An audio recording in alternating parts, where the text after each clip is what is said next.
Well, hey guys, I've been on vacation. I'm finally back, and this guy, Doctor Strange from Infinity War, has been sitting around waiting for me to review him, so I'm finally getting around to him, and he is a lot. So now that I have him out of the package, man, there's a lot to talk about. So I'm going to forego showing the box because I'm being lazy right now, and I want to go straight to him because he has more accessories than I was banking on, so that's awesome.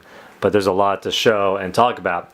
But here's a quick little view of him as a whole, and then we'll get down to the more nitty-gritty right now.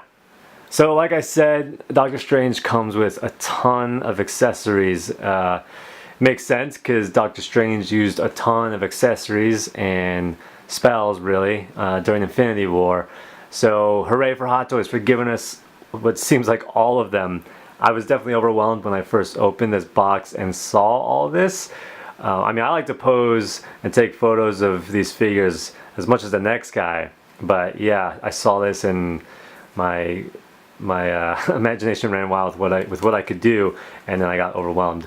So that said, with all of this, you could take boundless amounts of photos, especially with Thanos, which is really, really cool. So I'm going to run through all these accessories really quick. I apologize if I butcher these. You know, I'm not the most well-versed Doctor Strange guy, but I'm going to do my best.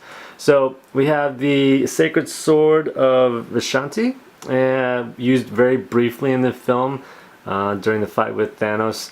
Looks really nice. It's hard plastic. It's not, you know, it's not soft or rubbery or anything like that. So it's really good. It's a little pokey right here, but a lot of really cool, really nice details. They definitely didn't get lazy as far as sculpting these right here. So there's that. We got the Crimson Band of Sidorak, which he used to try and bind Thanos during that scene when they're taking off the gauntlet. Again, plastic. You can't really peel any of these off at all, so these aren't separate pieces, one piece. Most of these accessories will require you to take his hands off, slip this on, and then boom, there you go, you got it. Let's see, we got the, I think these are the ruby bands of Ragador. Little transparent, so really nice. It'll look pretty good as far as recreating the look of Doctor Strange doing some spells. Plastic again, and then you got some little parts where he can grip these. Very nice, very nice. So I'm gonna go through these and just call them mystic accessories. I think that's kind of what the Hot Toys paper calls it, mystic art accessory, something like that. Anyway, so you've got, I'm not sure what these are called. Whoops, sorry. Yeah, you all can tell me, but that's really cool. It's, you know, whenever he kind of gets all tough looking and does his pose with these. Very nice, very small, very delicate, very thin. And then you've got the Time Stone, or the Eye of Agamotto little effects that you can use or when he's trying to look in the future and see the 14 million something something something. There's only one way to defeat Thanos moment. So there you go, got that. Super cool, super nice. And then you've got your Eye of Agamotto. So you got two versions. You got closed version, and then you got the open one. It's nice. It's really nice. I do kind of wish maybe you know, when you look at the Time Stone right there, that maybe it looked a little bit more transparent. I don't know if that really looks like the Time Stone to me, but whatever. Again, I'm just nitpicking right there. But this is all really nice. The threading's really cool. Again, great that they gave us two options. That's nice. You got his sling rings, two of them right there, which I'll be putting. Ooh, look at that. Again, more details. Details galore on this figure. Great. It's awesome. These are different, so yeah. Badass. And then his many spell casting hands, or various hands. So you've got spell casting hand number 1, spell casting hand number 2, and they all have the scarring right there from his accident. So nicely done. You know, they didn't decide to just give us a random hand and leave it at that. Again, they're all about the detail. So again, no short of that here. That's really cool. Oh, and then we got this. So ooh, I guess again, the Mystic Arts giant accessory. I don't anticipate ever using this. It's huge. Look at, here's my hand. You can see a little comparison of that. It's big. So this would take a lot of space in your Detolf. But you know, for taking photographs with the Thanos figure is yet another option. And then my favorites, or maybe a lot of people's favorites, the Cloak of Levitation. So really beautiful tailoring, really beautiful detail here. This is like it's not silk, but it's got a sort of smooth silk-like texture on the inside, and the outside again looks like there's like it looks like patching, separate stitching right here. This it's two different fabrics stitched together, so you can feel like there's like a gap. So it's hollow on the inside, if that makes sense. So it doesn't have quite like the weight of, let's say, the Superman Man of Steel cape, but it does have a similar feel to it, the actual touch. And then you've got a hard, not quite plastic, it's just almost like a thick fabric right here for his left shoulder, and then nothing on the right. And then you got two magnets right here, actually 3 magnets. You got 2 magnets on the front, and then you got the third magnet on the back, I believe. Wait, yep, there it is. You got a 3rd magnet on the back. Yeah, you can see it slightly, but I don't really notice it, so that's all right. Yeah, super nice. This is really pretty. I do have my gripe with it, which I'll show you when we get to the figure. It's not really wired. That's not the gripe I'm talking about. It's like semi-wired. Like I can bend it. It doesn't quite stay, but you can see I can bend it a little bit. And then even the collar, I can fold it, but it's not wired. It's just almost like the material can bend, but so it's wiry-ish, but not totally wired. Okay, but those are his main accessories, and we're gonna jump to this figure right now. So here he is again, no accessories. Right off the bat, he is a really great looking figure. I do think he is a little bit disproportional.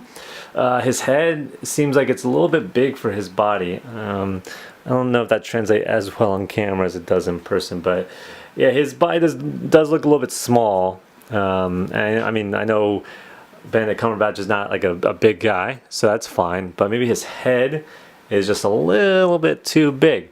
However, that said, that doesn't really bother me so much, because once you throw on the Cloak of Levitation, it essentially almost fills him out, and then you can't tell that his body is particularly smaller or that his head is much larger. So that's okay. Just an observation for anyone who's really into observing the size of someone's head. But the head sculpt itself is really wonderful. It looks like Benedict Cumberbatch 100% to me.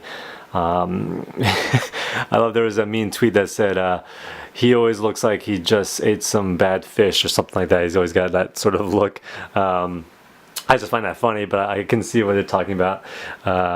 He's got that. He's got a Benedict Cumberbatch expression on his face, which is nice. It's serious, but soft at the same time.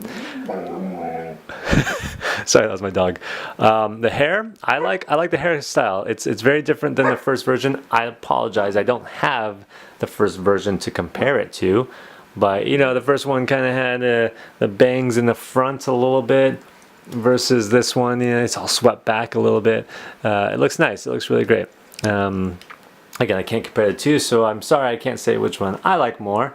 But speaking about this one strictly, really great head sculpt, really well done by Hot Toys. Now the rest of the clothing, really great tailoring again by Hot Toys. There's so many layers to this figure, with all the belts and all the tassels. So much going on here. Like, again, I'm kind of gushing a little bit this. You have different material, you have a little bit of a fabric right here. This is it's like a faux leather plastic, I guess. And then again, you have fabric tassels right there, tassels on his wrist right here. Again, even look at the wrist. Kind of reminds me of the T'Chaka figure with all the cool, almost tribal looking work right here. So that's really nice. Again, it's layered up, so it's not a solid piece. It's literally fabric wrapped around on both wrists. Really great. And then, whoops, sorry. We've got the rest of his, what do you call it, tunic? I don't know what you call this. Again, it comes in various layers. These are not separate layers, really. These are just kind of one main layer. And then his boots. It's one solid piece, one boot, so there's no ankle pivot, there's nothing like that. But you do have another tassel on both sides, and you do have, I don't know if there's a name for this, but again, more fabric that runs around his boot. Obviously, Doctor Strange loves to accessorize himself with fabrics.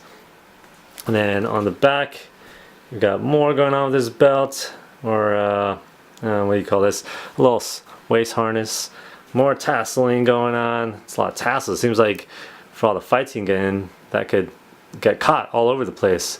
Or Thanos could grab him by this and pull him towards you. It seems like it's maybe a design flaw, but whatever. He's using spells, so that's cool. You can see the magnet very slightly on the top right there, but for me personally, that doesn't bother me since I'm going to have the cloak on there almost the entire time. Different material between the main tunic and then the sort of the undershirt here. This is like a bit of I don't know what you call that, but yeah, I'm not going to try to describe it, but it's thinner. All very nice. Here's his face again.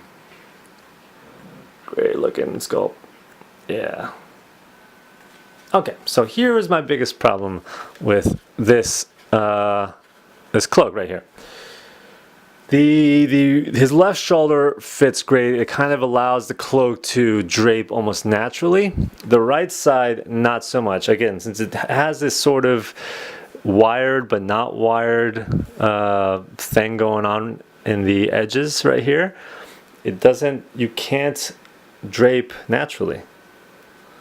Which is too bad, you know, because it would be super cool if the cloak just kind of drooped down him. I mean, you know, I'm not too bothered by it because I am going to be putting him in a semi-dynamic pose. So once I get his arms out there like that, whoops, then you won't be able to notice that as much. That is one thing also to keep in mind, because of this hard shoulder piece right here that wraps down his arm. If you try to bring his arm up, it's going to pop this right off. So you are limited as far as, you know, you can't do that because this won't be able to sit on there anymore. So you got to kind of keep this hand lower-ish. You could do something like that. Obviously, this arm can go all the way out, and that's when it looks better to me. Now it looks like it's falling naturally over his arm right there. So I might have to do something like that, I guess. But you know, it's not a huge bother, but one thing to keep in mind, if you like things in static poses like that, he looks fine. He looks all right, but it is a little bulky overall, this cloak.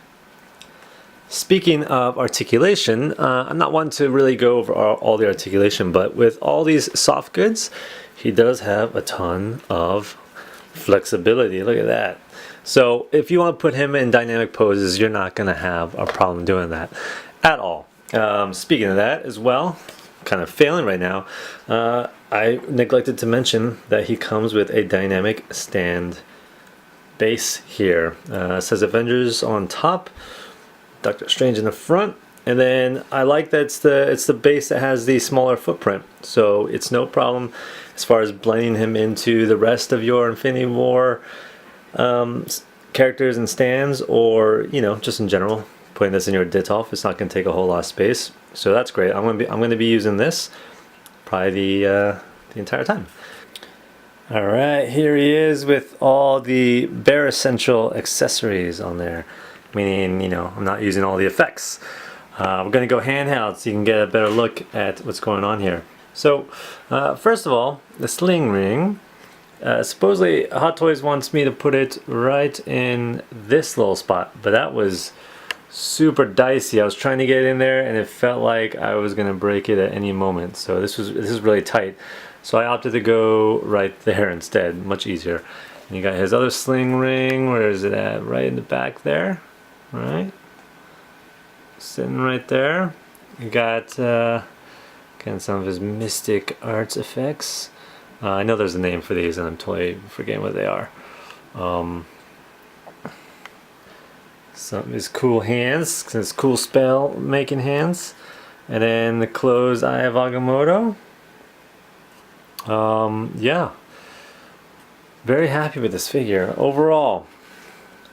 He's stunning. He's very stunning looking. He's off the charts with the tailoring, the accessories, the head sculpt. I can't complain about a whole lot other than the complaints I already made, which I think are valid, you know, depending on who you are and how you like your figures. But from a just collector's point of view, this is definitely one of the better figures I think that may come out in a little while.